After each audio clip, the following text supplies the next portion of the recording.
Marshall skips away. Marshall skips away. Marshall's still going. Marshall's got Richards coming up outside. Now inside. Arsenal have gone through an entire league campaign without losing. Bennett and the Dragons win the grand final. Whips that one away, and Kane Williamson and his team now World Test champions. Welcome back to the TGIF podcast. Thank God it's footy.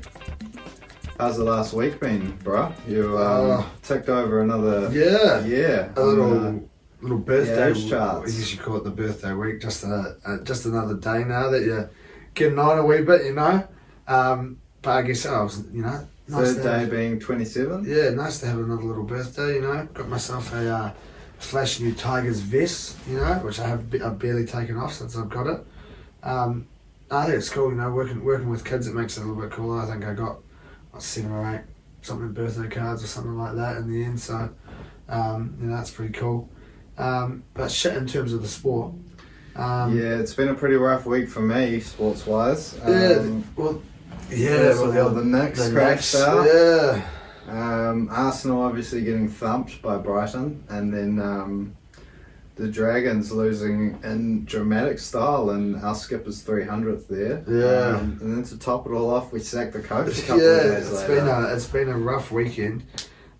Plenty going on in the news. Obviously, plenty being spoken about Kenty there from Fox League and his absence. It's quite hectic. I've spoke to a few people about that, and it's been circling around the old rugby league world. It's nuts. It's pretty full on. So hopefully it gets all sorted out quick and easy. But who knows? But we did have a first. Now, this is something that's never happened to us since we've been.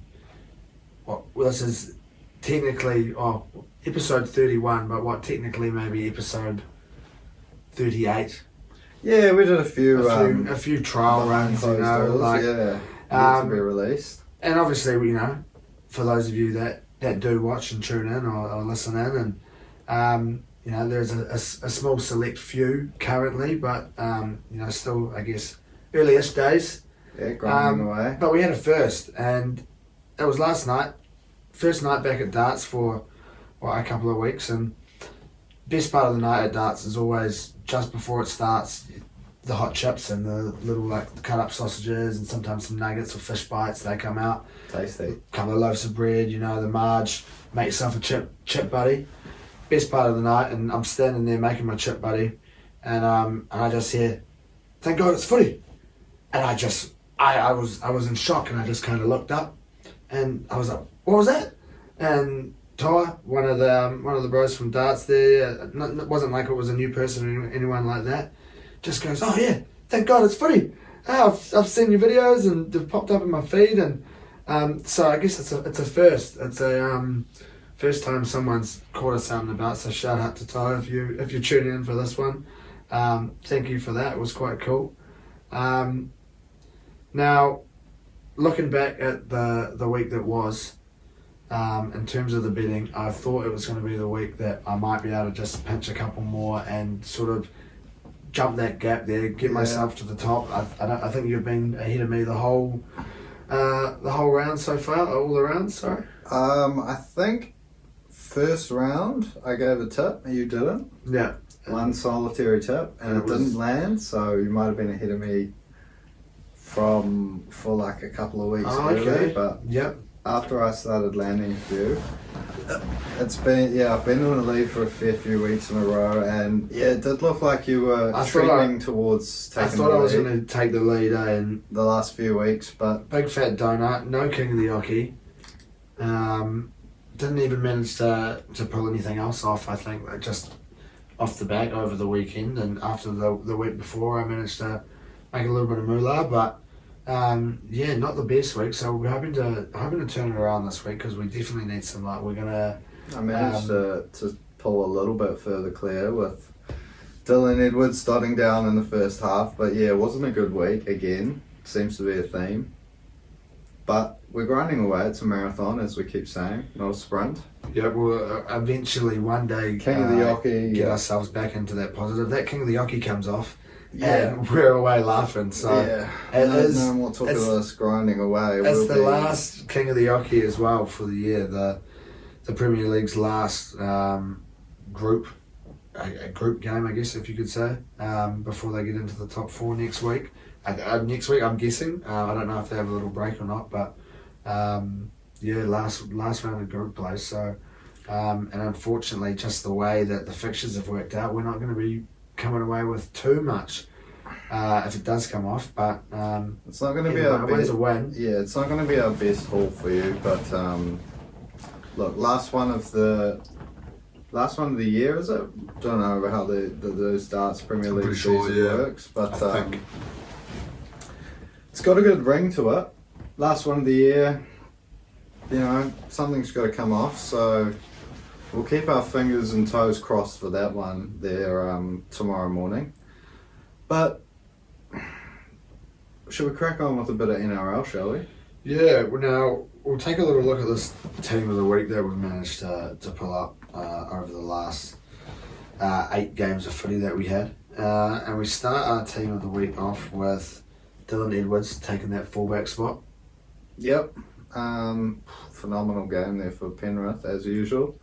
Popping up as a menace on so many support plays, and of course does it in defence as well. Didn't have to do a heck of a lot there. Didn't have to do too much in that monstrous win. No, not really. He was pretty much in full force attack mode in that game, and it was good to see. Joined by a bloke there on one wing, also in full force attack mode. A hat trick in the end, was it? Double. A double. 2 doubles for our wingers there. Yes. Yeah, that's right. I didn't even think of that. Yeah, 2 doubles with Warbrick and Carl Felt. Yep. I did say Warbrick had got a hat trick, but upon rechecking, it was just the 2. But yeah, great games from the both of them. I thought Felt was a handful. Yeah, he was really good. At the very least. Up against the Dragons there, we couldn't handle him at stages.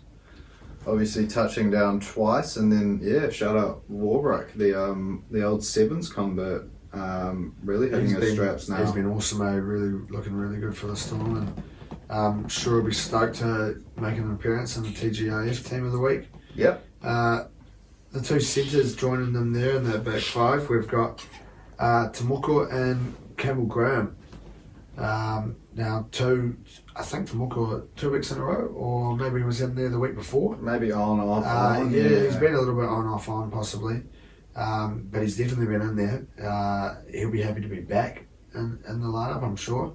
He had another really good game there for Canberra over the weekend. Yeah, 100%. And then the bloke that we just keep saying keeps getting better and better, Campbell Graham, obviously came away with that win there against my Tigers over the weekend, and we weren't really able to. Not that he seemed to be too much to handle for us, but I think we just in the end there, we probably could have slotted a few more bunnies into that team. I think the way keeping a team to 0, but Campbell Graham has just been he seems to be getting better each week, and then another player who seems to be becoming a bit of a shoo-in in this team. I think he's had a few appearances so far.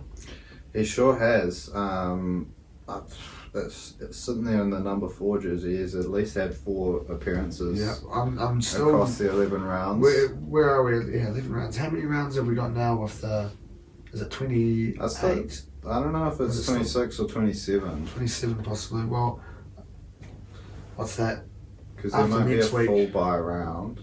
After next week, possibly, I'll have to jump in. We'll do a little halfway team of the season and see who's. I know one player at least that we can chuck straight in there. We can lock in, yeah.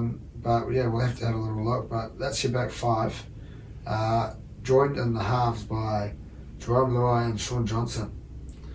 Yep. Now, Jerome Luai, obviously heaps of talk around him, and will he retain his just when New South Wales talking about Hines, jersey? He goes out and plays like that. Yeah, it's a good statement to make when you're wanting to cement your rep jumper there. Jerome Luai had an outstanding game, and then Sean Johnson, he is one who seems to be winding back the the years a bit. I see Benji during the week has tabled him a little offer to jump ship across to the Tigers there. I don't know if Sean will be biting, especially if there's something there from the Warriors. I think things have worked out really well there. Yeah, I think he'd probably rather stay. But I know he's out of contract. Brooksy said he'd be pretty keen to be playing alongside. I don't think it would be Sean a bad Johnson. move. Get him in for a year. He said it would just be similar to having Benji back. That's what Brooksy said. He said he'd love to have him back. Have him there. I think the word from Benji is there's a couple of young halves coming through that maybe just need a little bit of education, and yeah, I mean it's a good no move. disrespect to Brooksy, but perhaps Sean and Benji there giving them the education would be it'd be awesome. Yeah, good for the youngins in that sense. Yeah, I don't know about I don't how know well if he'd be firing in terms of reproducing the form he's found this year in a Tigers jersey. It's a bit of one of those moves that we might have made a couple of years ago, when we say we're trying to change things around. And I think if we're trying to, do this rebuild properly, I don't think it's the right type of move for us at the moment. But yeah, in terms of what he'd be able to teach some of these young dudes we do have coming through, it would be immense. So I don't know. Fred said to me, first appearance in the team of the week. Sean Johnson. Is it? Yeah, he seems to think so. I'll have to We'll run have it to, back and have a little look. Yeah, we'll have to do a bit of research. But he did on say that. to me yesterday when you must have posted it, I'm not too sure. I think it was yesterday. He was having a look at it and he said, yeah, first appearance there for Sean Johnson, sort of going off the anti-Warriors bias from me there, and I wasn't too sure or not, but there has been quite a few players there in that 7 position that have been holding it down this year, so... so many guns in the 7 jersey. It's no surprise that one gets shared around quite a bit. And look, one player who might feel pretty hard done by, who hasn't made a few more appearances, Nathan Cleary. Now, he's a gun and he hasn't been in that team very often. Not very often at all. Anyway... Penrith not really firing as usual up until what we saw from them the other day, I guess. Absolutely. What do we call it? Gave the Roosters a shellacking there. But into the forwards there, rounding out the team of the week. Number 8, we start with another Warrior. Yeah, you've got to have your double barrel in there as always. Standard. For Noah Blake, awesome game there for the Warriors on the weekend. Seems to sort of been pulling out these performances. He's got to be one of the most informed big boys in the NRL at the moment. I was going to say cementing himself over the last couple of years as one of the premier front rowers in the comp. I thought you were about to say premier double barrels in the comp because he's also up there, but then again, top double barrels. Then again, there's a lot of good double barrels in the prop position. You think of Fisher Harris, you think of Warrior Hargreaves, Safa Solomona. Yeah, lots of guns there. That's some 4 guns. Double barrels. Seems to be a theme, I guess. I'd love to know if this is again. I haven't spoke about this for a wee while, but we're still after that sort of that stats guy, and this is where we'd need a stats guy. I'd love to know what position over the years of the NRL has had the most double barrels. Yeah, it's probably got to be one of those prop, second row, centre, wing positions. That there's 2 of them. Obviously doubles always helps. You probably carry a couple of props on the bench. Yeah, I guess you'll be looking most at that games one, there. But there is a few props out there rocking that double barrel, and seems to be a bit of a frequent flyer in this TGIF team of the week. Old Fanoa Blake. Yep.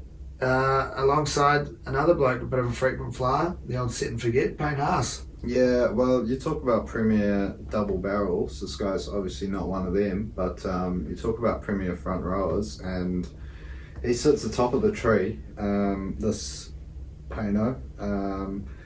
Obviously in a loss there for Brisbane up against the Storm, but couldn't go past... I think one of the only players that sort of you can every week, even off a loss, bring him into the team. He's... Close to 30 carries, like the best part of 250 metres, like just a menace all night. I think he's got to be, if not possibly even the best player in the NRL, I think. Yeah, in terms like, of what he you remember do. that chat a couple of years ago? Oh, is he worth $1 million? You can't pay a proper $1 million. I think he's like, what do you call it? Breaking the mold. Like, you can probably pay him like, $1 million. He can do half of what most of the backs can do in the NRL. And he's influencing the game that much. Yeah, and then he can do as more much than as any a other halfback. forward. You know, like, he's a legend, really. At the end of the day, and he is. He's changing the game. And yeah, I think probably one of my favourite players to watch. 100%. I think, especially as a neutral. Be good to see him in a couple of weeks run out in that sky blue jumper. I was going to say in a couple of years, maybe running out in the old black and orange of the Tigers. I don't know if he'll be pulling that signing off. I don't know if anyone's coaxing him away from the Broncos there. Potentially Rugby Australia, if the reports are to be believed. But I don't know. That one seems to have fizzled out a little bit. Second 5, maybe. Second 5? Number 8. Like, Number 8. Either of those, like, just off the back of the scrum, big painting. Yeah, running at a first 5, like, whew, carnage. Second 5 would be gnarly, eh? Second 5 would be gnarly, but I feel like he'd be quite good in there in the ruck. Like, he's like a big body, you know. Like, yeah, get him in the forwards, eh? Yeah, get him in there doing the number 8. That would be dangerous. But enough about rugby union. We've got Damien Cook slotting in there between those two big boys. Yep. At hooker. With a commanding performance there against us on the weekend, and did what he does best. Led from the front, and yeah, he takes his spot there in the hook and roll for TGIF. Yep. I suppose another one would be hoping to, I guess, nail down his state of origin jumper there, but into the back row. A couple of guys that really stood out this week, I thought. These could be two possible new appearances.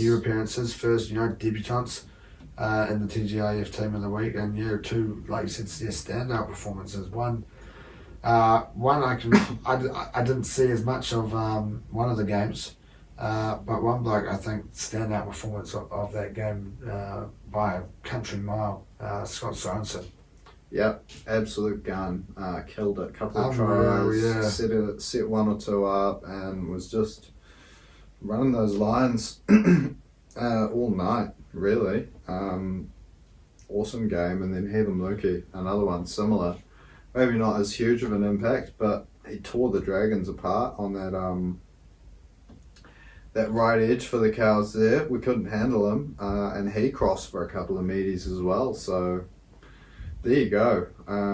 Couple of gun back rowers there, and locking the scrum, he solidified his spot in this team off the back of a play you don't usually see a forward pull off. A good little crossfield bomb / chip from Isaiah Yeo. Yeah, nice little try assist there for Tor, I think it was. Lovely little kick, and it was exactly what solidified his spot. We were looking at it, and it had to be Yeo based off that kick. So, congratulations, Yeo. I believe we also, we started a theme, I guess, by putting David Fafita in the week that he put up the bomb. Yeah. We've now had Isaiah Yeo put in the crossfield. I guess we would say chip, possibly. If we can see a lovely little grubber, maybe like an Hudson Young is Alex capable of a good grubber. But Alex Twile grubber, try assist. He's not going to be crossing the dotted line possibly, but a little try assist off a grubber, we'll be able to see him get into the team. Yep, NRL forwards, listen out. If you get your boot on it, get your boot on the ball for a good play. Goes a long way towards solidifying yourself a spot in this TGIF team of the week. So as Nat said, get your boot on it and then see what happens. Sunday night, fourth play, Manly are about 35 metres out. Ball's passed back, 35 metres out off their try line. Sorry, ball's passed out to Olakawadu, gets his boot on it, 40-20, straight in there. You know what I mean? That sort of stuff. That's what we're after. That's what we want at TGIF. What we're after. We want that sort of shit. We want some Rather and Oleg Kawadu 40-20. So yeah, like you said, if you're out there in our forwards listening, get your boot on it, and you'll be in that team in no time. You'll be rewarded well, yeah, that's for sure. But we'll take a little look at what we've got coming up over the next 3 or 4 days, and we'll start off looking at tonight's game.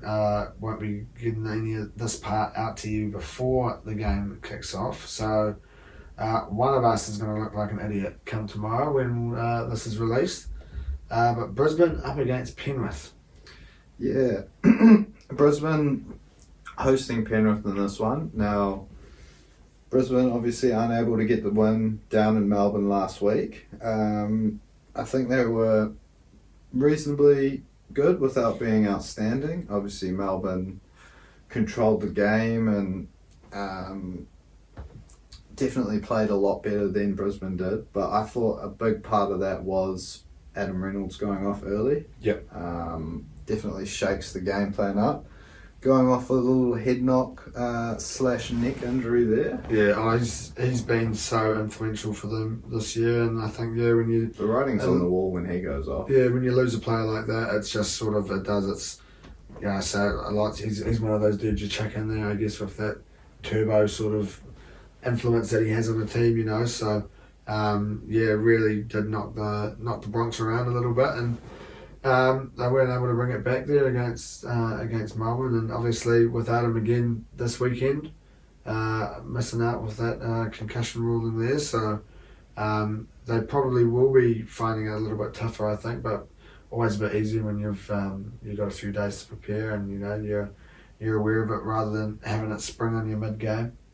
Yeah, look, Jock Madden's a good player. Jumps in there in the number 7 this week. Definitely not of the class and experience of Reno, but he'll give it a good crack. And yeah, like you said, him and Ezra Mann would have been preparing all week together in the halves, and like 24-16, it's not a bad effort for Brisbane there, especially when you consider they had 3 sin bins in the game. Yeah, one obviously very late there, didn't really affect. That was the little rumble, wasn't it? Yeah. So Fleetler going off there, I believe, late. But you had Herbie went off. Herbie went off first half, and then Paddy Garrigan, bit of a controversial one. Hip drop. Yeah, hip drop, but didn't end up landing on the legs when he swung around.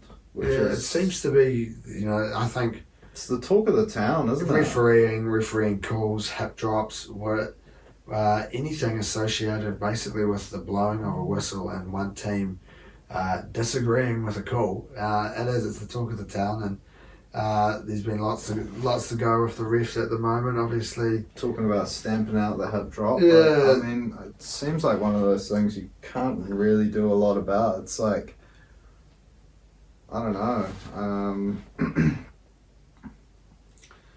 But tough to sort of, like, no one really ever probably tries to do that tackle. It's just like a reactionary thing. When they sort of make that half break and you're hanging on to their jersey or whatever, like, you got to bring them down somehow. It's a bit like when we had that change in the ruling a couple of years ago with the high shots. Yeah. And all of a sudden we were just having penalties after penalties, and there was so many people going to the bin, and we've just got to find a way, just a nice even ground where if there's anything that is really bad, you blow it. But there's a few that this one is a little bit controversial. I've got to agree. I think it's a little bit iffy. Yeah, I think he's hard done by, and I don't know. Did he escape any ban? Is he in the lineup this week? Tonight? I'm sure he is. I don't think he was on the outs. No, yeah, so he escaped it, so it's obviously nothing too hectic. Not that bad, but then on the other hand, speaking of tonight's game, you've got Penrith. As we said, handing the Roosters an absolute rugby league shellacking there, just seemed to really lift into another gear last weekend. What was it, 46 to 6? 48 to 4. Yeah, something diabolical if you're a Roosters fan. It was a bit of a blowout in the end, like you said, a shellacking. we've been saying, are we starting to see what Penrith can do? And then they pull out one of those games where they haven't really been at their best, but that looked like Penrith that we've been used to seeing over the last few years. Yeah. Really putting a team to the sword, and all those star players all having a bit of a go. And when you've got a squad like that, you only need a couple of the players to be on fire, and you can come away with a win. And when you've got 5, 6, 7 players having an awesome game, you produce a shellacking, I guess. Yeah, front and centre, as we mentioned in the team of the week, Jerome Luai and Scotty Sorensen there. Awesome games. Plenty of guys in that Penrith team looking to reassure their Freddie that they're the right pick for his New South Wales side, and a couple of guys on this Broncos team that, they're either smokies or they're keen to show Billy or Freddie their worth with less than a couple of weeks to go. So with that in mind, I'm picking a close one up in Suncorp. What do you reckon? Yeah, I think it's... No Reynolds, it's tough. No Reynolds, it is tough, but it's hard. See, we've both gone different this way. It's tough. I do think it's going to be very close, and I do think it's going to be tough for Brisbane to sort of to come away with a win, off the back of that. But I think they're going to be. They've got how many more games do they get to play at home? Another 9, 10. 7. They'll be up for this game. They'll be wanting to bounce back. But I do think it'll be tough without Reynolds. But like we said, they've had a few days to prepare. Like you said, Mam and Madden will have managed to sort a few things out over the last few days, and I've had to go for Brisbane. They were absolute huge outsiders, paying $3.90 there for a little 1 to 12 one. So I had to jump on that for this week. Yeah, excuse me. Yeah, that's good value. Probably driven by the fact that the big man Reno is out. But I'm going the opposite. I'm going Penrith to win this one, and Jerome Luai, he's going to cross the stripe. Now that's going to get you $5.07. I really think Luai will look to stamp his claim on that 6 jumper. Freddie probably makes his mind up after this round of fixtures. Probably a bit late to be leaving it for that last round, and he guides Penrith to the win along with Nathan to show Freddie that they're ready to do it for the Blues as well. Yeah. But yeah, that's tonight's game. On to Friday. First game of the round there sees first of the round of Friday. Sees my beloved Dragons taking on the Roosters in a little Anzac Day battle rematch of sorts. A little bit of a rematch, obviously the traditional Anzac Day battle there, Dragons and the Roosters, and it's going to be it's an interesting one. This, when you look at where the Dragons are sitting in the table. If you were looking at this game, usually I think you'd possibly be looking at a rugby league shellacking, but the way that the Roosters have been playing, I think there's every chance that the Dragons can get up for this one. Yeah, look, I think if you rewind, what is it, about 3 weeks to Anzac Day, you're probably looking at the Chooks at being one of those teams that are almost a shoo-in for that sort of 5th to 8th spot. If they can lift a gear, they might be top 4.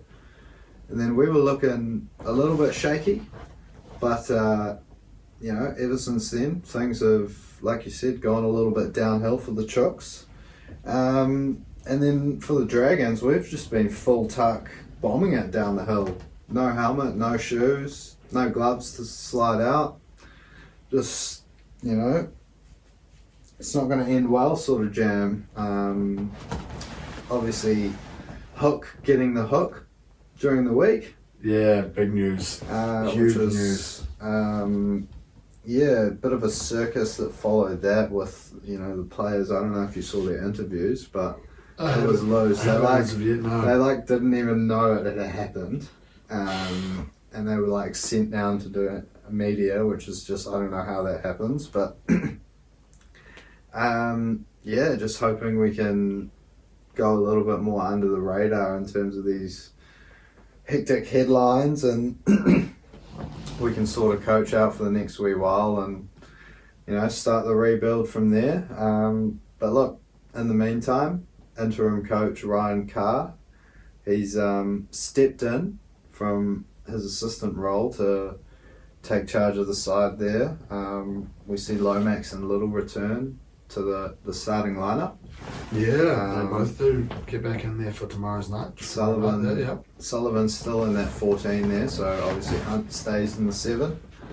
And means Moses Mbai drops down to New South Wales Cup this week. So yeah, a bit of a shake-up in terms of the spine there, and obviously Lomax back in. So hopefully we can do it. We can go well, because like you said, you've got the Chooks who've got a bit of soul searching to do, really. Yeah, it's been real weird times for the Chooks at the moment. It's especially after that shellacking last week. Yeah, there's been just quite a bit of talk, I think, about the Roosters at the moment, and about how, again, it's this year you have seen quite a few teams sort of struggle to get a nice consistent run of form, and there has been teams that like not like last year who have managed to sort of come out of the woodworks a bit and have a bit of a better start to the season, and obviously teams like the Cowboys who have another team like the Roosters not performing like you'd expect them to.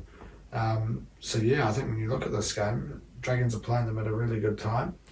A little fresh start, I think, with coach going. Obviously, big news for a lot of the lads there, and some of them might have found it a little bit hard, but a fresh little start up against a team who's also struggling.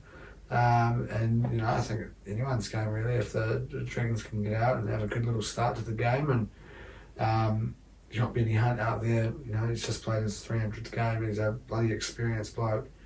I don't see there's any reason why the Dragons can't come away with a little win in this one, eh? Yeah, look, it's good signs for the Dragons that Joey Manu is out of this one with injury. There's probably no better time to take on the Chooks from the fact that the Chooks are playing such average football at the moment and coming off the back of that shellacking at the hands of Penrith. But then again, from the Chooks' point of view, if there's probably one team that they could look down the ladder and pick to get themselves out of this rut, they would probably choose us at the moment. Yeah.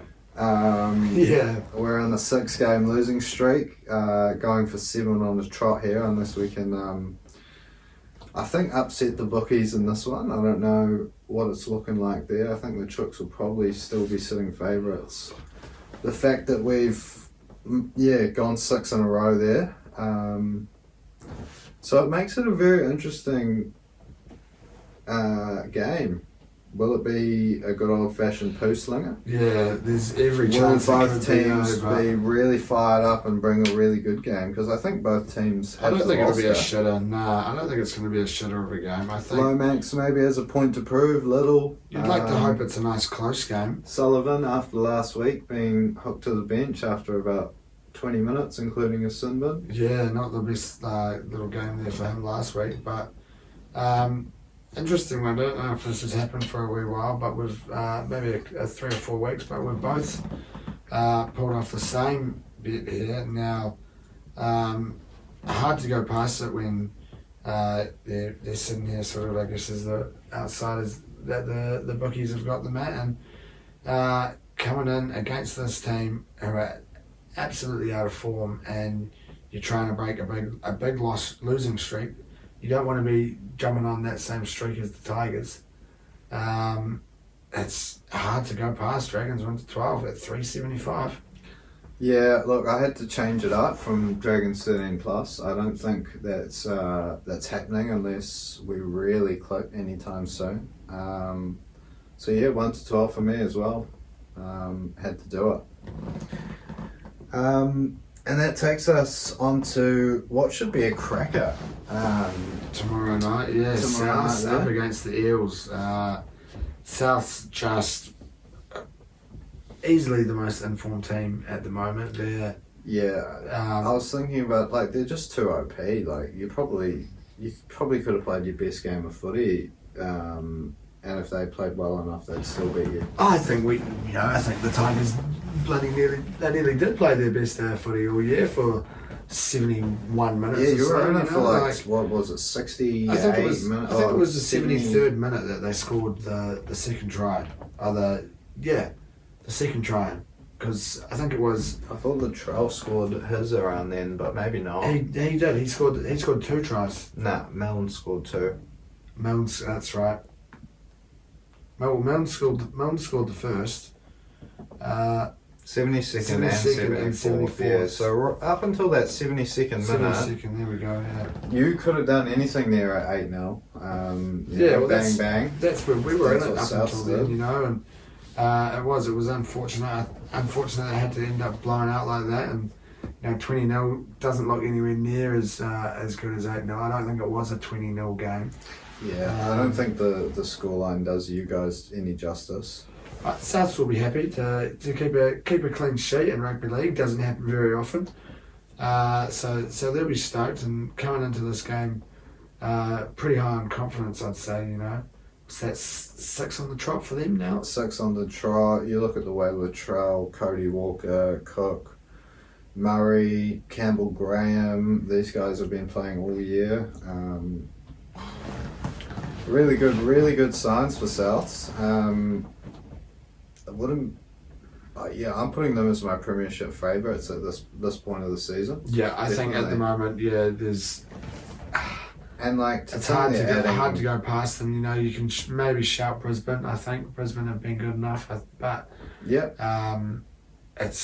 have had a few little stutters along the way, and I don't know. But the old thing that really I think could be the difference, if we see a South's Brisbane grand final, it's in Sydney. So you're automatically going to probably get a Souths crowd there. But yeah, you're right. South or Brisbane, take your pick at this stage of the season. Up against a Parramatta team who just... I saw a story on over the last few days, and it was heartbreaking. It was about Jacob Arthur. I don't know if you saw that. No. Absolutely abused after that loss to the Raiders on the weekend. Obviously on the back of... on the back? Off the back? How do you say it? What is the saying? On the back, hey? On Depends. The back? Is it on the back of? When you say like... Off the back of, isn't it? Fuck, I wouldn't know. Either or, on or off the back of Mitch Moses missing. Yeah. Comes into the team. Gets a shellacking from one of these, I don't know how many fans it was. Some bloke had sort of sent this in, I don't know if it was to a radio or to something. And this bloke apparently chimed in and fucking said to these dudes, you can't go out there and abuse this fella like that, it's not on. And they sort of sheepishly walked off. And some other bloke then asked Jacob for an autograph, and he sort of sadly turned around and said to him, like, "Are you sure?" And gave him this autograph, not really looking too stoked with himself, and then just walked off. And he said it was heartbreaking to see, So, not the sort of stuff you like to see in the world of rugby league. No. But it wasn't a very good performance from Parramatta up against Canberra. I thought over what was that, Saturday night, the final game. Yeah, that's right. They had a chance up until late. They were in it right until late, and then, 22-18, and then Canberra scored the last try. Tough one.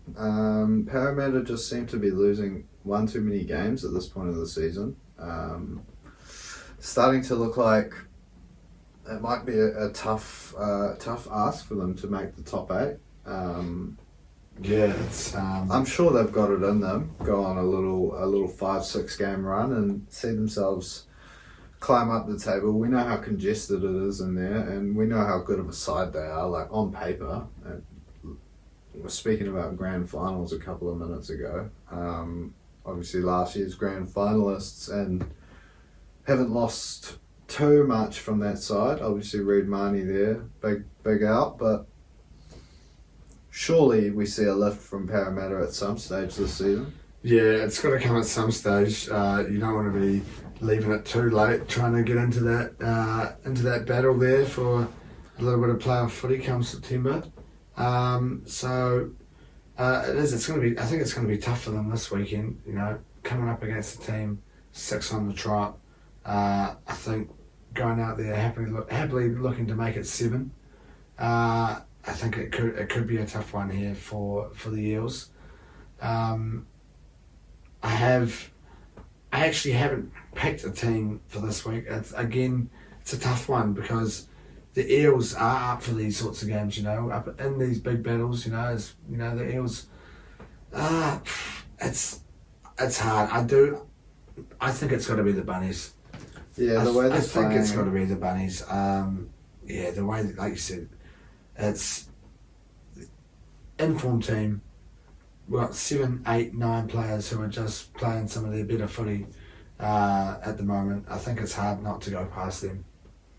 Yeah, I think so too. But like you said, Parramatta, this is the sort of game they do live for, and they do beat a premiership favourite. So you never know what's in store tomorrow night. So make sure to tune in for this one. And if you do, we've got some tips for you. Mine is Latrell.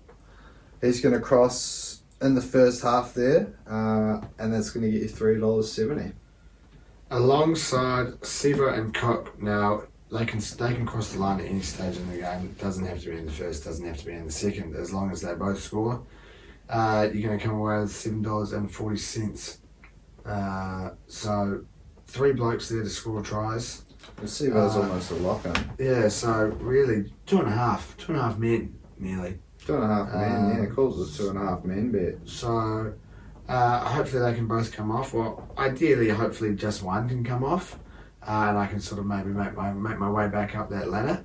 But if they both come off, I'm not going to be unhappy. But that leads us into a little bit of a Super Saturday.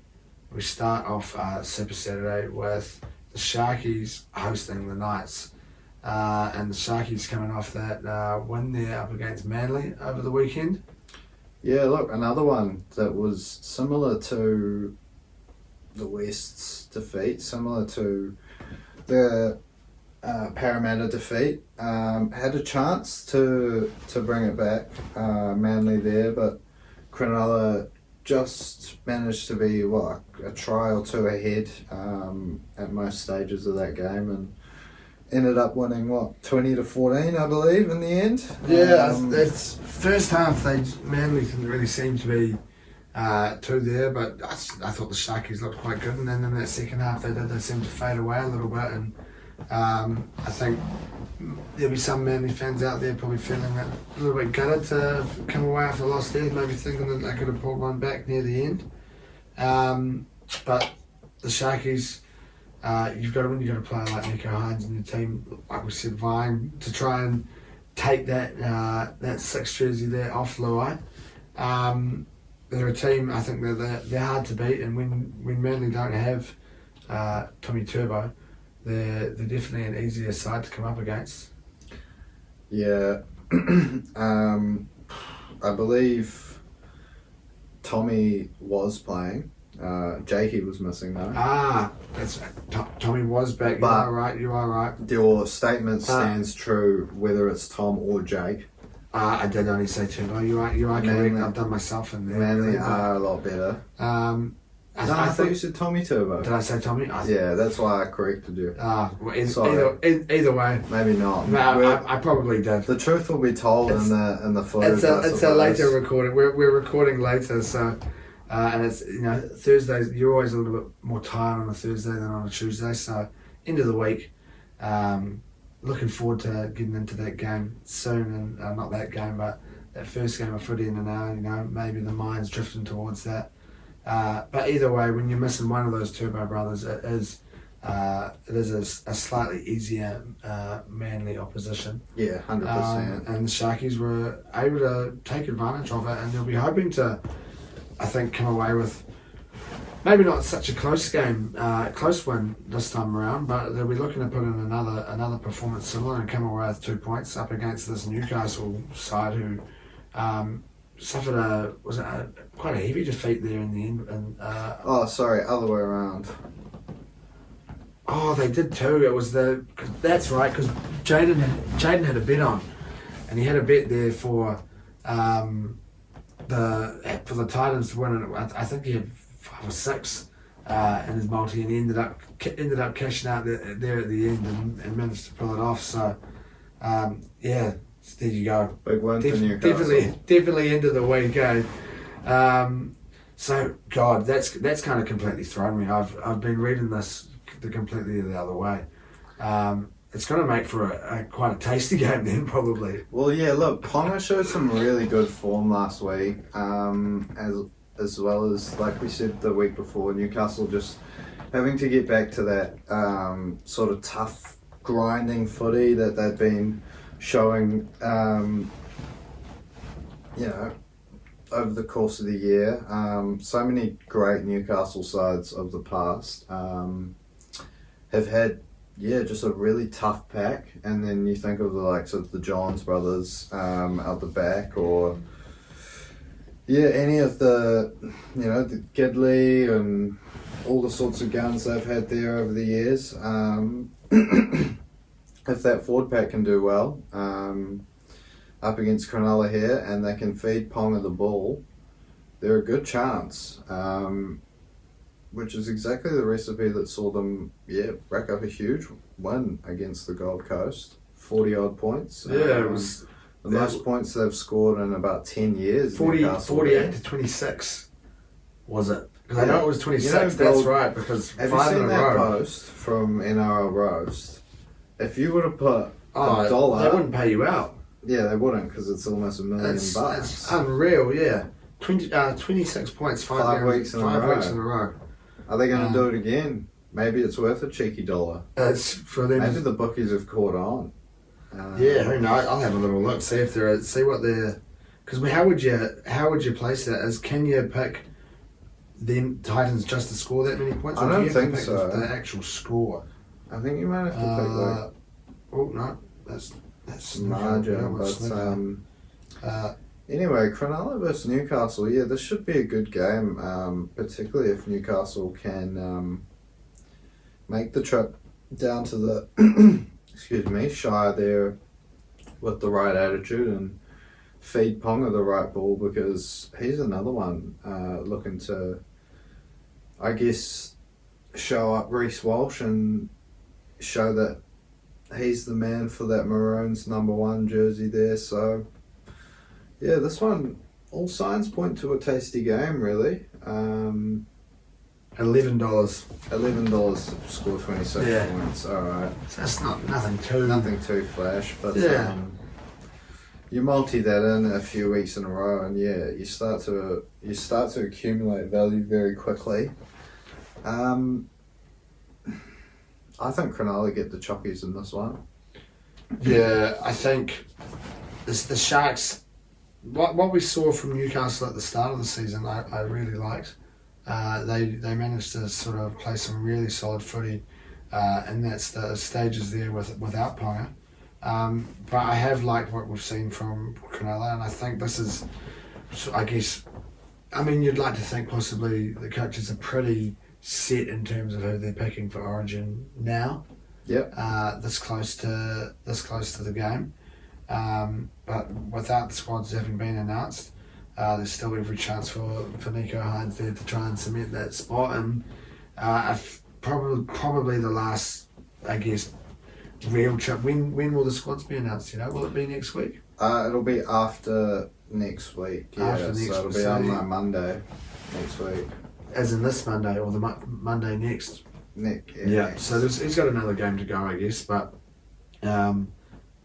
One of his last chances, I guess, to put in a big performance. And if Penrith do have a quiet game tonight, and he can go out there and have a big one on Saturday. Who knows? So we'll see when it's out. This week, actually. It's got to be because it's 1st of June. Yeah. This game. So maybe it is after this weekend. Maybe it is. Yeah. So going to camp for a week. So we've got the bye next week. Do we have the bye round next week? I don't think so. Go. This week's Indigenous round. Yeah. That's the bye rounds. Oh, yeah. 1, 2, 3. We've only got 5 games. Oh, yeah. So Origin squads must be announced this Monday. So that's exciting. Yeah, so it is. Last big chance for him to put in that big performance. Big there, shift, yeah. Try and get that 6 jersey off the way. Still a hard one to pick though, and for that reason I haven't gone either team. I've gone back to one of the old faithfuls, not really an old faithful, but one of the old favourites, the old first half try scorer, and Nicola to get himself over the try line in the first half, $4.80. Not bad in terms of value there. I have gone for a result, and I've multied it into an opposition try scorer just to pump up the value. So you're looking at Sharks to pick up the win there, and multi that into Kalen Ponga, $6.35. Yeah, the old what's the term? You know, one thing the contradictory sort of. It's definitely late. It's 9:10. It's too late to be Statement. Too late to be up now that I think now that I've turned 27, maybe that's something as well. It's just a slight old age. Yeah. Possibly it could be that sort of creeping in. Now that was our first game of our Super Saturday. Now. Primetime game here for us Kiwis over in New Zealand, that 7:30 slot. We've got the arguable game of the round, and that is the mighty West Tigers up against the North Queensland Cowboys. Yeah, a bit of controversy in this one last year with the Tigs getting robbed there at the death. Yeah. So a bit of payback. We've got revenge on our minds, that's for sure, and we'll be hoping to put in a little bit of a shift like we managed to do in most of that game there last week. I think you do. If you do, you'll be alright. Yeah, but obviously the Cowboys 2 wins in a row now.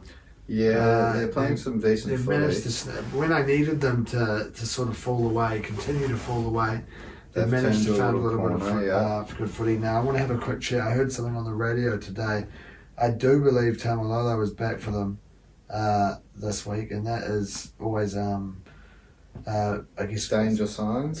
No, maybe not. No, not yet. Luciano Leilua, though, I had seen... There he is. He's named in the reserves. He's been out since October. October last year, I believe it was. Well, I don't think they would have been playing in October, would they? No, that would have been World Cup. He'd been given I actually don't know. I can't remember what the story was, but he's been banned for something, or Pretty sure it's domestic violence. Was it that? That's what it was for. Well, he's possibly back this week. So that's a big one. Obviously, the ex-Tiger there coming up against the Tigs, but.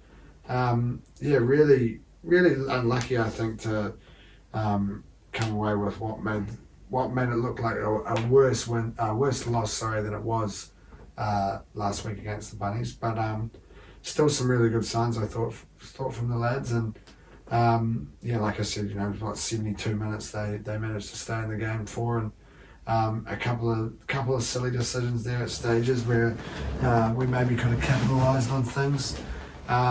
But yeah, I think, like you said, if we can play anything like we did last week, hopefully we can come away with the 2 points in this one. Yeah, it'll definitely be, no disrespect to North Queensland, an easier task at home to them than up against Souths. But yeah, like we said, North Queensland have turned a little bit of a corner. So maybe it is a tough game. It's got you down as official rivals. obviously off the back of that grand final there in 2005. Yeah, interesting to see what gets tossed up on Saturday night from both sides. But to be fair, both teams, shocking starts to the season compared to what we were expecting out of both teams.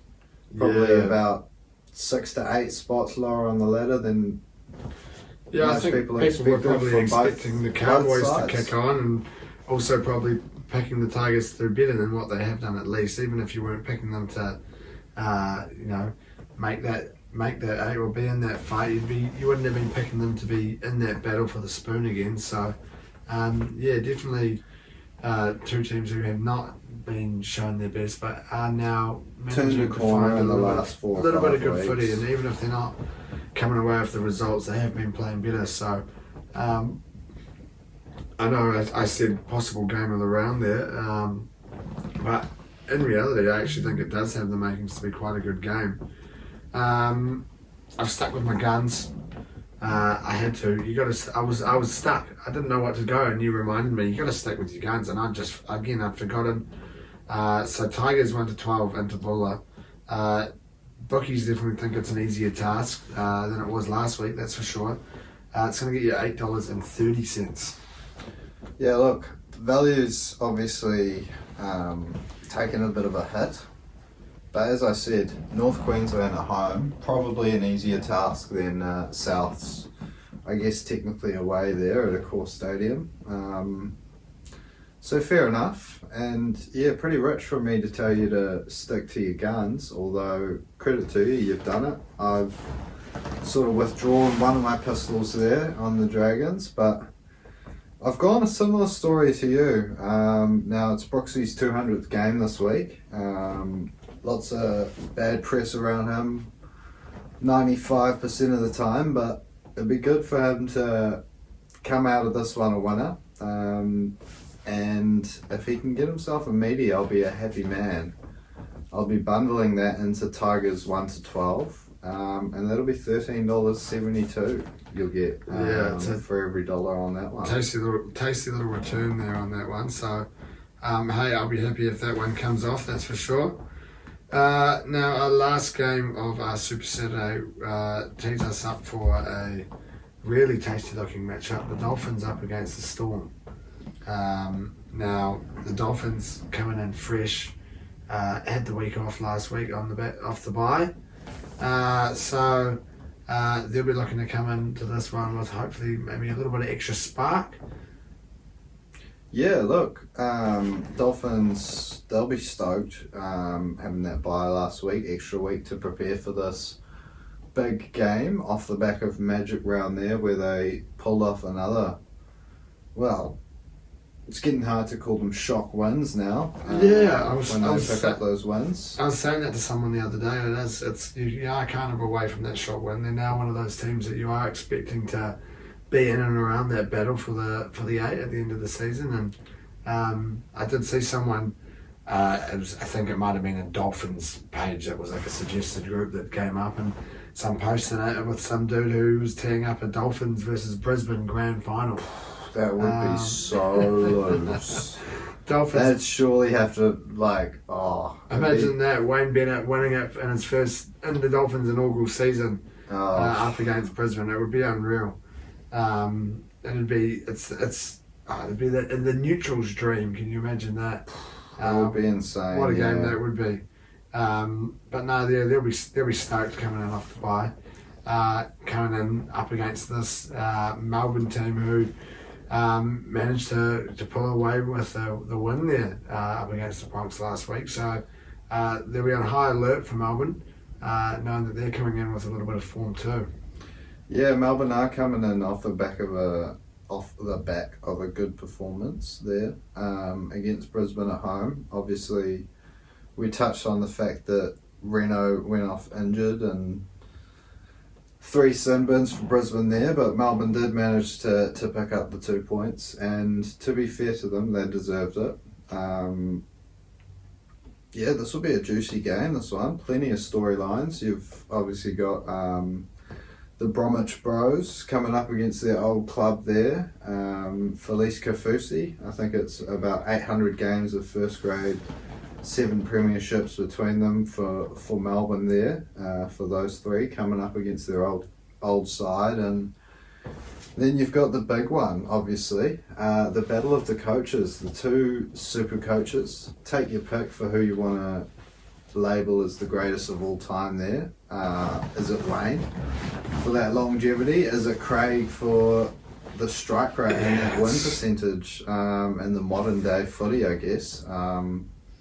It's a huge battle. But another one of Wayne's students, I suppose. So, yeah, both of them would be keen to get one up on each other in that stake and prove who's the top dog in terms of coaching. And yeah, it makes for a really great game to round out our Saturday. Can't wait. Yeah, it's gonna be a really good game, and I think, you know, coming off the back of the bye, I know we just said that it's not really a shock win anymore when the Dolphins get a win, but I think they probably really can go into every game with nothing to lose. You know, I think until they, you know, if they can get themselves into that top. So obviously maybe when they were 3-0 at the start of the season, you know, they had everything to lose, you know. But, you know, really, they can come away, you know, if they were to come away finishing off, where are they now? 8th, I think, in the table, 7th or 8th. Yeah, they're sitting there in the top 8. You know, if they were to finish the season where they are now, I think anyone is sixth. Anyone associated with the they could bounce into third if results went their way. I mean, if they were to win if by the Sharks and Panthers lost, if there was 105 point difference between the Bunnies result and the Dolphins result, they could get into first if other things went their way. Yeah, well, maybe that's a task for another week for them, but yeah, they're not far away, and I think with Wayne at the helm, they'll be there at the end of the season. Yeah, I definitely think they'll be involved in some finals footy in their debut season, that's for sure. And I think they're going to get the win come Saturday night. Now, again, sort of struggled to find a little bit of value as such in this one, but I saw the Dolphins in there, just them to win, $2.85, and I thought at home, a fresh team, like I said, nothing to lose. There's no reason why they can't come away with a win. So I'll be hoping that can come up for me on Saturday night. Did I say what, 285, 265? 265, eh? Still good value. Just the old single league bet there. Good on the Dolphins. They've had an awesome season, and one man who's been front and centre of that, the Big Hammer. He'll be hoping to show off his, I guess, what do you call it? Shark totem, I think he calls it. I think in the Torres Strait Islander culture, where he does that. Oh, his totem. So he'd definitely be keen to be showing his culture off with a try, whip out that try celebration, and hopefully he can do it first half so I can go to bed maybe second half a happy chappy with $4.10 in the bank. Yeah, there's no reason why I can't see that coming off. You're right, Indigenous round. Like, you'd like to see him get out there and be able to pull out his celebration. Now, as we get into Sunday, we start our Sunday footy off with the Doggies up against the Titans. Now, the Doggies coming off the back of that loss to the Warriors, obviously. Earlier in the week, it had been announced that Joshy was going to be back there on the wing for them, and then the Fox pulled out the day before, but I believe he is back this week. Yep. So it does change it up. I think, again, I said it last week that having him come back into the team would have been huge for those lads there at the Doggies, and to know that hopefully he is feeling fit and ready to go this week will be a bit of a change, but I think the Warriors were just too good for them last week. Yeah, especially Sean Johnson. He was definitely the difference. The way he managed to steer those boys around and had a couple of good little plays himself, really made the difference. And obviously when you've got big AFB setting the tone up top, It makes it easy for Sean Johnson to do what he does. So credit to the Waz, they definitely won up the Dogs in that one, but the Dogs slowly have troops dripping back. Josh Adokar, a big one for them, and I'm sure he's lifted the spirits of the boys around the camp this week, the Doggies camp, and he'll be hoping to sneak his way into that New South Wales camp come the Monday when those squads get announced. I don't know if there's been enough footy with just the one game for him to impress post-injury there, but pre-injury, you look at what he did at the World Cup, I think he deserves it. It's tough there. There's plenty of outside backs for New South Wales to call on. You think of Campbell Graham. You think, is Turbo ready or not? Probably not, judging by the way he's been playing. But it's going to be interesting to see who can't leave him out. It's going to be interesting to see who does get named, after following the weekend. You've probably got Latrell and To'o locked in. It's just maybe the other centre and wing spots that are up for grabs there, depending on the fitness of Adokar and Trebojevic there. But Campbell Graham, you probably can't leave him out. And Crichton's been playing good footy. Yeah, it's gonna be a tough one for the selectors there to have their pick. So it'll be interesting to see, but they've got to get past the Titans here in this one first. Yep. Now Titans losing to Newcastle. Yep. We've got that correct this time around. Now, I thought the Titans had been playing some really good footy coming into this game here last week. And yeah, they managed to sort of, I guess, capitulate a little bit in this one. Yeah, look, you think about last 5 weeks, 26 points. You probably think on most days that's enough to win yourself a game of NRL football there. But they have lost a few of those. Obviously the big one to the Dolphins, coming off last week's effort to Newcastle, conceding the best part of 50 points. They'll be looking for a bounce back, but that's sort of been the theme of their season, hasn't it? Maybe a shit performance and then bounce back for a week or two, and then another shit performance and then bounce back for a week or two. No consistency with this Gold Coast side. So tough to know what you're going to get out of them, really. Yeah, it's going to be an interesting one come Sunday. Like I said, it's hard to know what you're going to get from the Titans, and with some of those players so that they many do, guns you really expect them to do better. But it is tough to it's always tough to pick. I think with a Titans game, you never know which team's going to turn up on the day. Always tough for a punter. It's a bit similar with the Doggies as well. When you look at their team now, that they've managed to get a few new acquisitions in there to strengthen that side. It's another team that you expect sort of to be firing a little bit more than they do. So an interesting one first up there on Sunday, I think. I don't know where my head lies in this one. I don't know who comes away with it, to be honest. I think it's going to be quite close. But I think with the Titans scoring 26 at the moment, it's going to be high scoring off the back of that. If it's going to be close, if we're looking at a 26-24 win, or is it a 28-26 loss, something along those lines, there's going to have to be a few try scorers. Yeah. So I've whipped out four. Foran and Cam Pereira there to cross the line for the Titans, and then Josh Adokar on his return and Jacob Preston to cross the line there for the Doggies. And it's going to be enough to jump me ahead of you, surely, with that one there, $41.23. Yeah, that'll take you into the lead. If those four lads can cross the strike for you, it'll be a good start to your Sunday, that's for sure.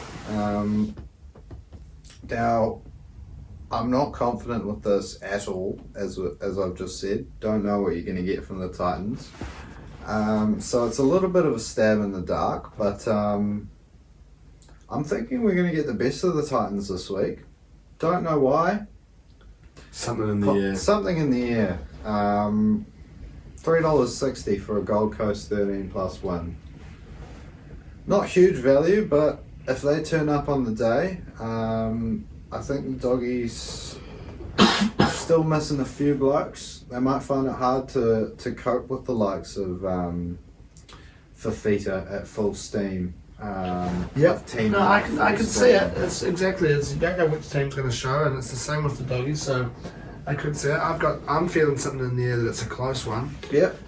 We may get out there. It could be a draw, and I guess that's a close one regardless. But there could be no winner in the end. But hey, even if it's 13 plus, both of those could still come off. It could be 13 plus, and Adokar and Preston was a couple of consolation tries. Yeah, probably wouldn't leave me hanging in there with you in terms of the standings, but at least it would give me a little bit of moolah there. But that would be a good start to our Sunday afternoon. But rounding out your Sunday afternoon, we have Canberra hosting the Manly Sea Eagles. Yeah, now Canberra, we said before, coming off that win up against a bit of an iffy Parramatta, a Parramatta that were missing their big man in Mitch Moses, who we actually didn't say earlier, has just re-signed today, officially signed contract extension. Okay. I want to say till 2026. We didn't say that before, but just then when I said Moses, I thought of it. But yeah, Canberra coming away with the win there up against Parra, and Canberra's sort of a team, I guess in my eyes at least, sort of gone under the radar a little bit this year. 5 wins on the trot. Yeah, they've just come into this little sneaky patch of good form. Now they get to face this Manly side, who have obviously been a little bit unlucky in terms of the players that they've been missing throughout stages this year. When you're missing players with the impact that these blokes have, it does have an effect. So they'll be coming to this. I mean, if the Raiders can go 6 on the trot, I don't think that anyone would have picked that. 6 weeks ago they weren't looking too flash. No. Coming into this little run of form. But I thought they played pretty well up against Parra last week. Yeah, they did. Like I said, they were kind of 1 or 2 tries ahead. Parra threatened to get back, and then they sealed the deal late there.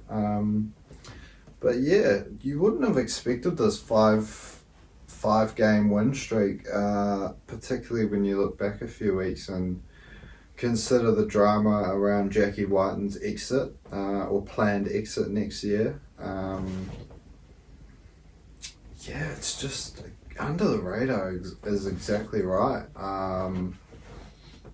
Sneaking their way up the ladder week by week with every one they accumulate. Where does that have them sitting now? 7th.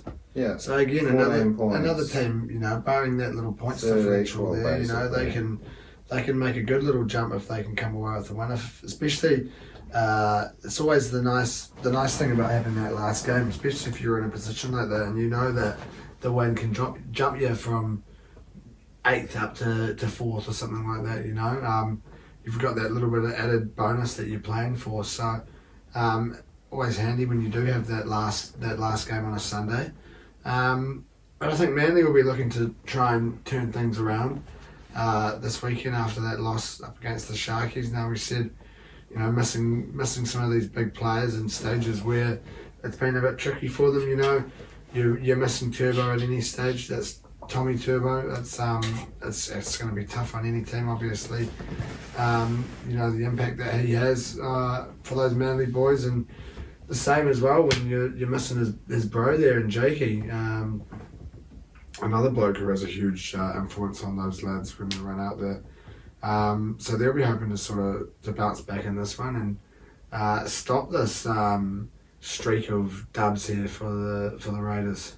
Yeah, look, if there's any 2 guys to do it for Manly, it's those Turbo brothers. Well, you've obviously got DCE in there as well, but They're both lining up this week for Manly. Is it that Olaquadu 40-20 maybe this weekend? It could be that wins them the game. Could be the difference in this one. If Olaquadu can step up to the plate and kick a 40-20. If you're out there listening, Hamole, have a practice this weekend.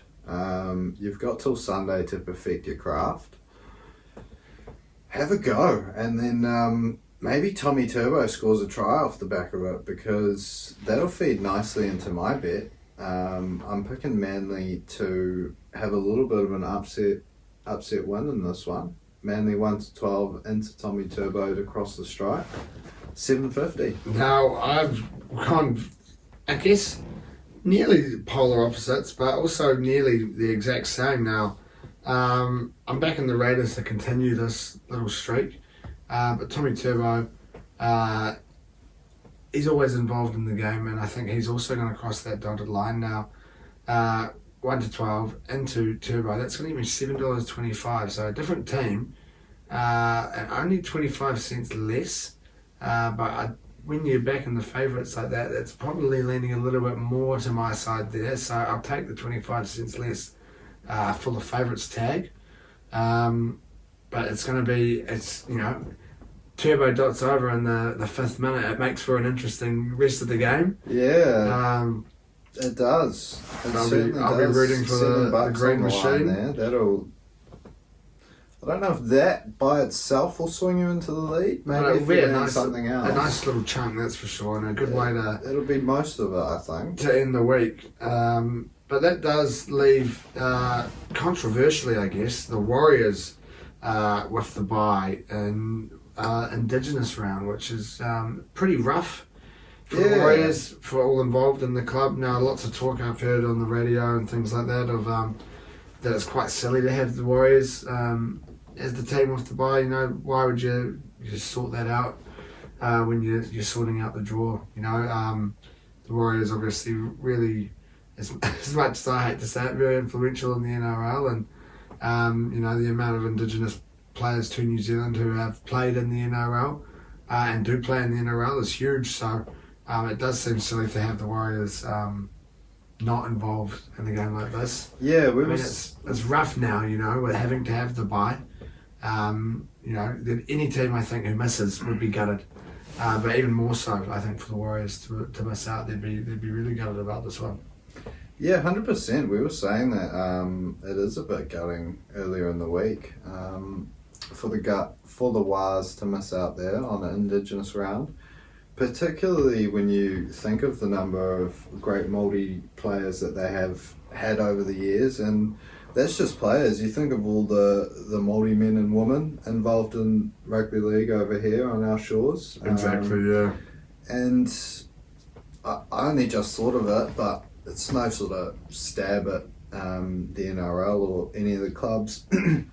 They do it really well in celebrating the Indigenous culture, but it's fair to say that New Zealand has probably done a lot better with relationships with Māori compared to Australians with Indigenous Australians over there. It's obviously a huge political thing to say, but yeah, it's very rough on the Warriors and all those great Māori rugby league personnel that we've had involved in the game over the years, and yeah, it sucks for them, but they're ready to rock. I think that it's called the Kahu Kura jersey, the Warriors jersey. It looks pretty sick there down in I can't remember Napier, yeah. Next weekend they're down in Napier there against the Bronx, so it'll be cool to see them get their own little shout out. Another maybe slightly silly decision, possibly playing the game down there. I think you take that to Mount Smart and you sell it out probably. Yeah, exactly. It's a weird one. We saw 20,000 fans there in the pissing down rain. You're gonna sell it out up against the Broncos. I think that one there. So it is. It's a weird one going down to Napier, but I think they'll be happy to have the bye at the moment. I think in terms of the footy, it's really good timing for the Warriors. Obviously, really gutting to miss out on Indigenous around there representing, but yeah, like we said with the Wars last week, started the season really, really well. Went on a great run of victories there, culminating with that huge 20-point turnaround against the Sharkies there. But seemed to, pick up a few injuries in that Anzac Day game, lost there, and then it was a couple more losses and maybe only one win since. Maybe a couple wins, 3 losses since then. I'm not too sure if there's been that many games, but it seems like things have started to fall a little bit for the Warriors, and we do see them now. They are still 8th, but yeah. I mean, A couple of weeks ago, they get the 2. They obviously get the 2 there this week as well. So there's every chance that they do. Yeah, but if the Titans or Roosters get a win, they'll leapfrog them there on points difference. Will they? It has to be a big one. That would be a big one, but yeah, look, the Wars, it's good for their stability. I think that extra rest, get a few of those boys that do have knocks the chance to put their feet up and relax this weekend and get ready for that clash down in Napier. I thought they played really well to get the dub against the Doggies, as we said. So yeah, maybe they can sort of recoup after the bye and have another sort of second half charge towards the end of the season. I know you won't be hoping for that, but plenty of people that live nearby will be for, that's for sure. But I mean, that probably wraps it up, I guess, for us in terms of the league for this week. Now, we move into what is each week becoming a briefer and briefer section of the show. More depressing topic. And that is where we have a talk about Arsenal. Now, not really what I want to be talking about for too long this week, I must say. Now, a pretty shocking performance, that game up against Brighton there, a 3-0 loss. We had, 2 shots on target the whole game, I believe. There really wasn't much going for us in this one, and it was a bit deflating, I think, to sort of just have this sort of collapse at the end of the season when you look at where we were at one stage, where it looks like we were just going to run away with it. To sort of collapse like we have done is pretty poor. Yeah, look, I must say this one in isolation up against Brighton was pretty poor in itself. Probably, apart from maybe that opening half an hour or so against Southampton, probably our poorest performance of the season in hindsight. Well and truly beaten by the better team on the day. We had a few good chances early on. You think of Trossard's one, which was saved, and Odegaard passing up a chance to shoot where he possibly could have. But after we went 1-0 down, we didn't look like doing much. Not at all. It seemed to be game over really from then. Yeah, I've seen a lot of stuff coming out that the lads and the fans have seen that City won 2 hours beforehand and it's deflated them. Obviously can understand that a little bit, particularly for the fans, but probably not to the point where the players dropped their performance that much from what we saw last week, which was a great performance up against Newcastle there at St James's. So polar opposites from week to week, which is, it's bizarre really. Obviously tough to be too critical of the lads when we have had a really good season, and most of those lads have put it in all year and had really good performances week in, week out. But the last month, it's really fallen off a cliff. I suppose it's probably it probably was gone before this one anyway, but you still want Arsenal to get out there and win every game, and regardless of how it's going to affect the end result in the title race, you like to think that the lads put on the shirt and have a bit more pride in their performance than sort of thinking about, City have won the league, we can't win the league, so that's it. There's 18 other teams that don't win the league, and yeah, it's kind of a naff excuse, really, if you think about it. The players aren't giving it. That's for sure. It's just been floated around. But anyway, that'll bring us into Nottingham Forest, and surely we can bounce back and pick up a win in this one. Yeah, but it's rough in these ones, man. Now Nottingham Forest need a result here to keep themselves alive. I don't know if they go automatically. I think it would obviously be barring other results, but it's getting down to that nitty gritty. We've already seen Southampton officially be relegated, and Nottingham Forest will want to be staying up after that absolute squad overhaul that they did for the start of the season, and they won't want to be dropping down. I'm sure we'd see another huge clear out if that was the case, if they were to drop down. But when you're fighting for a place to stay in the league, it's always tricky when you're coming up against teams like that. And I think off the back of a loss, you'd like to hope that we can sort of jump back. But whether or not the confidence is a bit shot now that the season is sort of done.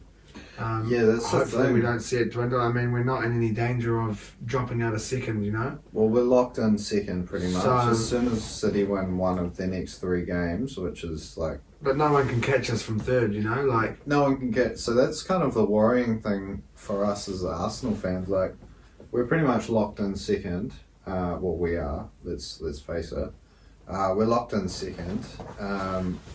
Nottingham Forest, they still have their Premier League future to fight for, so expecting a good fight out of them at the very least. So we're going to have to bounce back and show a much better performance there. I believe this is at it's called the City Ground. I can't remember what the stadium's called, but we are away, yep. So, yeah, hopefully we can, use these last couple of games that we do have left in the season to finish with a bit of momentum. Use the disappointment of this last month or so that we've used. We seemed to use it last year, missing out on that top 4 to take us into that title challenging position. If we can use this one to take it that step further and go the full distance next time, it'll be great to see. Probably at the end of the day, I think it was probably losing those 2-0 leads, West Ham and Liverpool, and losing to Everton there when Sean Dyche was appointed, and little things like that. Drawing to Southampton in both fixtures. If we can tidy up that next year, and those sorts of things would be nice to get out of our game, that's for sure. Polish that up, then hopefully we can have another good crack next year or the year after. Still a young side, so hopefully the lads can stay together and keep adding a few pieces. Maybe a few more experienced heads around the squad would be good, but wouldn't mind a gun young player either to sort of suit the vibe of the rest of the lads. But Champions League football next year, which is good. We haven't had that for a long time. Yeah, plenty to look forward to. That's for sure, and we'll be hoping that we can go that one step further. But hopefully have a crack at all 4 trophies next season if we can. If we can bounce back this weekend, it'll be good, which will leave us with a couple of games to get into to finish off the season. But it's about all in terms of Arsenal now. No cricket over the last week or so. Yeah, we're not going to have any cricket really to talk about until about August, end of August, beginning of September there. Yeah. So probably won't even get a mention unless we see a big headline coming into the World Cup. Not really, no. So I guess in terms of cricketing news, bon voyage. And I guess we're nearing the end of the current NBA season. And unfortunately it is bon voyage to Knicks games talks after succumbing to a 4-2 loss in the end, wasn't it? 4-2? Yep. I think game 6 it was, the final game there, and managed to sort of keep themselves alive after that good win in game 5 there. Brunson playing all 48 minutes. 48 minutes, 38-point performance there for Jalen Brunson, which was awesome to see in game 5, but yeah, just falling short there in game 6. In the end, probably a team much better suited to that playoff run in Miami with the likes of Kyle Lowry. He's been there and done it before with them last year, and at the Raptors, obviously. Jimmy Butler, we know what a superstar he is, what a cold-blooded killer he seems to be. And then you round it off with a big man like Bam Adebayo, absolutely just dunking on motherfuckers left, right and centre. He was awesome throughout that final series. Plenty of experience and young guns around them as well, so it's a good side.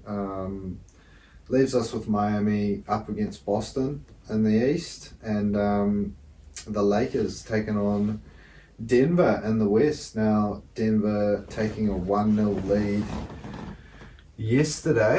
We already had some games, have we? Yep. Denver taking the 1-0 lead yesterday, and Miami taking the 1-0 lead in Boston today. So, yes, that's interesting to see.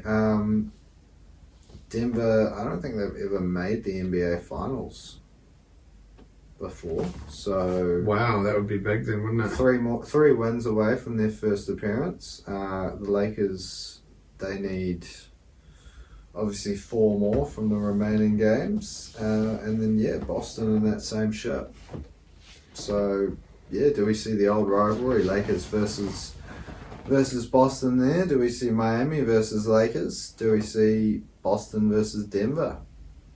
Miami versus Denver? Who knows? Top 4 are left. Yeah, it'll be interesting to see. Come a week and a bit to go until we get into that. But probably.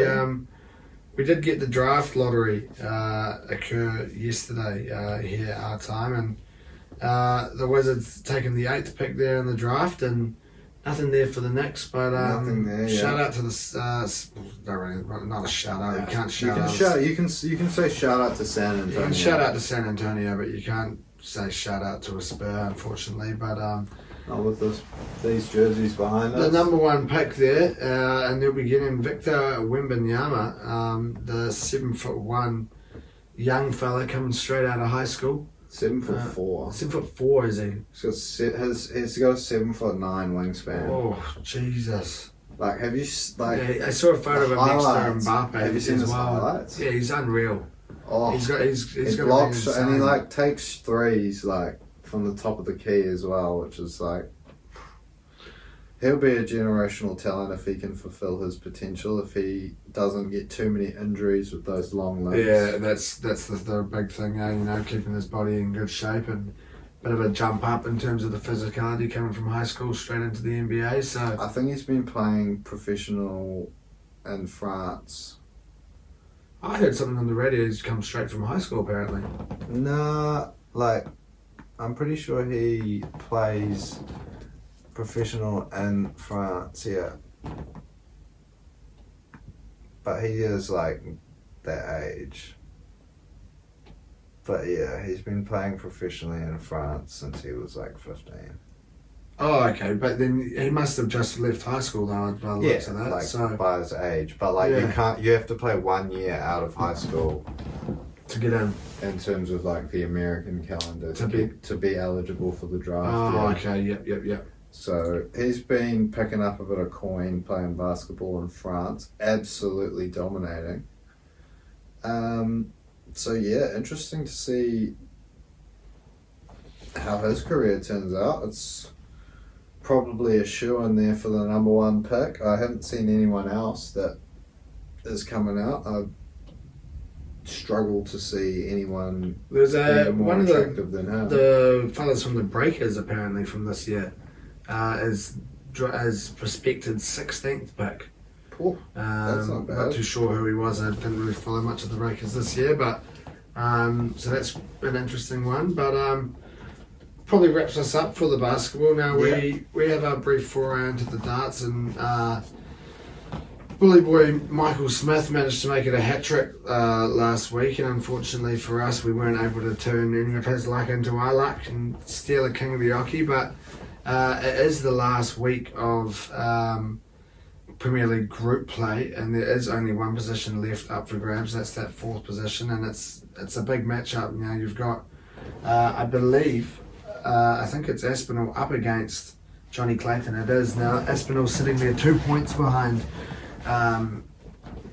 Johnny there, and I believe he would have to make the final to then jump ahead of him.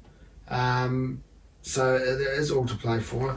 Now, I've just realised I haven't put in the price there, but I have managed to get a King of the Oche. Now, I did say before it's a little bit on the lighter end this time around, due to, I guess, just the way that the fixtures have gone. Now, I've got Kieran Price to beat Peter Wright, only there at 275. I've gone for Johnny Clayton to take the win now. I think it might be too much for the Asp in the end, and that's the only bit there that's actually giving you any meat to this bet, and that's coming in at $6. Michael Smith to take it against Dimmy, that's going to get you $3, and then MVG up against Chris Dobie, $4. I've boosted it, and I've only got it up to 2,374. Now I say only. We've been pulling out some absolutely astronomical ones throughout the last month. That's for your $10, That's right? for your $10, yeah. So $237.40. So still pretty good value. With the boost on, I believe unboosted it was $198. So hey, it's nothing to turn your nose down at, and it would be a lovely way to start your Friday tomorrow morning. 100%. But that's probably wraps it up for us. We've just ticked over kickoff time here, our time, so we'll be getting straight into a little bit of that Broncos Penrith game. But as always, if you've made it this far, thank you for tuning in. Thank you for watching or listening, or however you may indulge. Remember to do all the usuals with our socials. Give us a like, give us a comment, 5-star us, give us a subscription, give us a share. Come up to us at darts and Come say up to us at good day. darts and say good day. Shout out Toa. Enjoy the week ahead. Enjoy whatever sport you get yourself into. And if you're having a punt, make sure you do it responsibly. And hopefully we'll see you here next week. Yeah, sounds good to me. Ciao. Marshall skips away. Marshall's still going.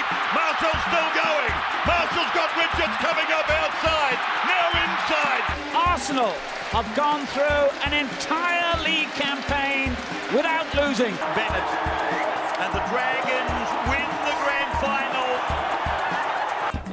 Whips that one away, and Kane Williamson and his team now World Test champions.